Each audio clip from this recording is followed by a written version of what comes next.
Hi everybody, this is Stephanie from Spinster Station on Weebly, and I am going to attempt to finish the top of the Sewcialites quilt. I literally have a lot of project fatigue right now since it spans for such a long time. I usually get my creative juices in spurts, so it's nice to have the full pattern to do in a short amount of time and then get it quilted. But because it's been spread out for so long, I'm already daydreaming about my next project. So I try to keep one project per craft at a time. So I'm gonna try and knock this out. So for the final piece, I have to cut 5-inch borders to go around my quilt top. I will need about 7 strips of these, which will take about a yard of my fabric. I have almost 2 yards left over, so I should be good for that. So I'm going to start by cutting my 5-inch strips of my fabric here. And then we will start piecing those, measuring them, cutting them to size, and then sewing them onto the edge of the quilt.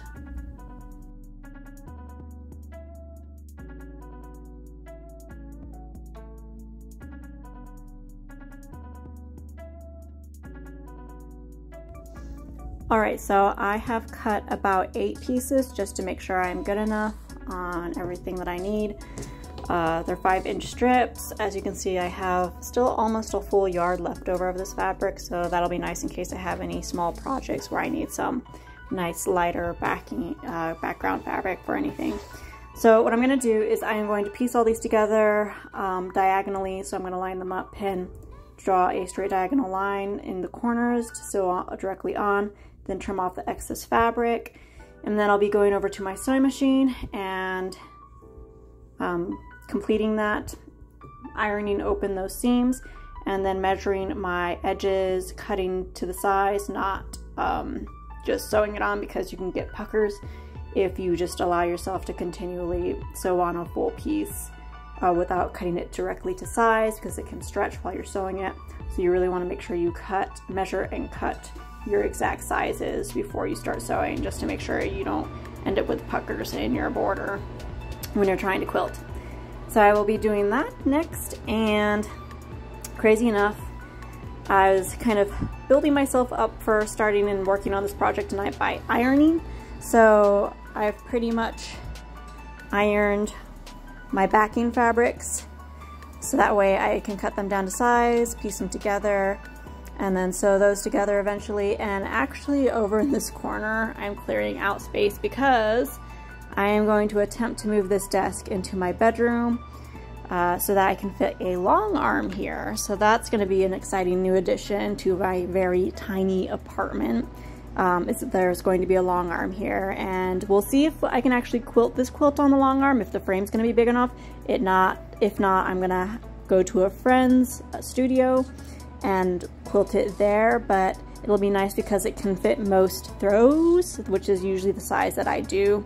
So like for instance, this size kind of a quilt that kind of nicely drapes over your couch or chair, that should be able to fit easily onto this frame. So that will be nice to be able to not have to fit it through my sewing machine, though I could do it and I have done it before, but it will just be nice and easier and faster to quilt with a long arm. So I'm very excited about that, and that is moving in this weekend, so I will update you guys on that as we get it in.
Did I leave a green tomato over there? Green tomato? Yes. Where's my green tomato bowl? There's a red tomato. There's supposed to be a green tomato somewhere. I will find it eventually.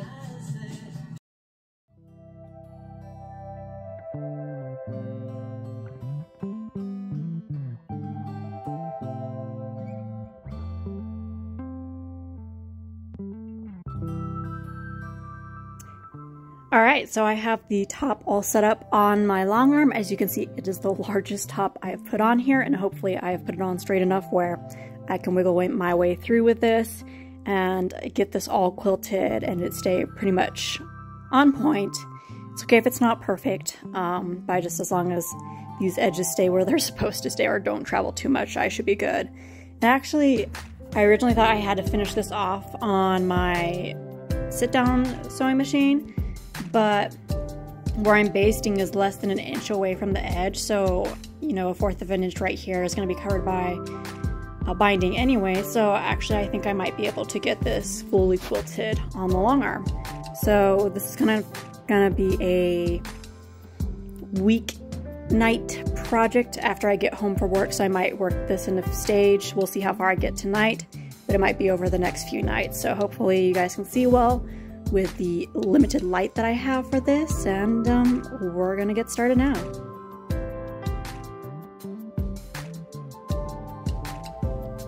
For those who watch my channel, you probably have an idea as to what hobbies I like to practice and like to share in my videos, but my love for these aging and fading skills came to me at a very young age. Back around 5th grade, I remember visiting Starbridge Village where people reenacted what it was like to live during colonial times, and I was immediately enamored with all the handicrafts being practiced within the site. I saw spinning, quilting, blacksmithing, woodworking, cheesemaking, and pottery being thrown on the wheel, just to name a few. In the general store, when I was allowed to get a trinket, one of those objects I chose was a drop spindle, which basically I dropped a lot as I was trying to spin my first yarn, and it wasn't very stable, so I made nothing out of it. And even though I didn't practice the art of spinning for many years, I have to say that without the influence of people in my life, such as my grandma who taught me crocheting and sewing on her cast iron singing machine, and my 5th grade teacher encouraging us to come together as a whole to create a quilt, and the librarian that planted the seed of knitting in me, I don't know if I would be practicing these hobbies as fervently as I do now. I love how these hobbies have such a rich history, and though I'm not much of a social butterfly, many of these hobbies created tight-knit groups and allowed women to come together in a safe place to relax and discuss their hopes, worries, and dreams with other women. And for many, it was a wonderful feeling of support in a society that oftentimes didn't really value women as a whole. I'm so thankful to be living in an age that allows me to practice these skills freely without many restraints that might have held me back a few decades ago. Another thing I love is the fact that we have technology that enables us to share our love of various crafts we practice on a global scale during a pandemic. It enabled us to come together for a quilting bee when gathering together in a physical location was not an option for over a year in many parts of the world. A quilting bee, a social gathering where participants come together to create quilts. It's something that started over 100 years ago and is continuing to evolve as we adopt old practices with new technologies. This past year, when prospects seemed very dark and dismal, people came together to create the Sewcialites Quilt-A-Long, as well as many other events to try and bring people together to support each other and create something beautiful while in lockdown.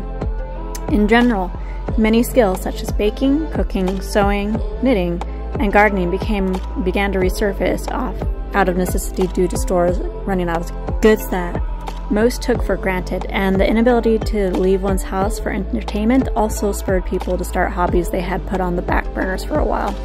Though I worked through most of the pandemic, I was grateful to see old skills come back and have new life breathed into them, even if it meant that I had to wait months to get my sewing machine to be serviced due to the influx of new sewers and quilters and their machines. I am quite certain that many a machine had seen the breaking of needles and heard the long strings of profanity flowing freely from their master's lips as they navigated the treacherous waters that exist for a beginning sewer. The Sewcialites quilt along was actually my first quilting bee since my 5th grade quilt. Everyone was assigned to sew at least one block for the quilt together, and you guessed it, I volunteered to bring home extra sewing that needed to be done in order for the quilt to be finished before the end of our school year. Though the Sewcialites quilt along was a project where you completed a whole top by yourself, the fact that every Friday thousands of people were waiting just like you for that weekly pattern drop made it feel like we were all in this project together. It was so awesome to be able to join an Instagram account created for this event and watch how everybody posted their progress of their quilt, and the sheer number of different fabrics and finishings people used for this project were such an inspiration to watch. I chose to honor the quilting heritage by using vintage-looking cloth one might see during the time of original quilting bees. It consisted of florals and early era inspired prints.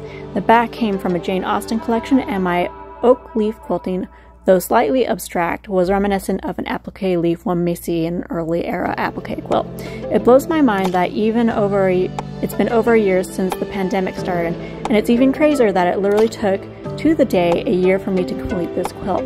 And though I have help from all my modern machines, I still have a sense of pride and connection to the quilters and crafters that came before me. I want to thank you all for following me on this journey, from the block building to the construction of the whole top and quilting. Without further ado, here is the finished quilt. I'm looking forward to sharing future projects with you all, and as always, happy quilting.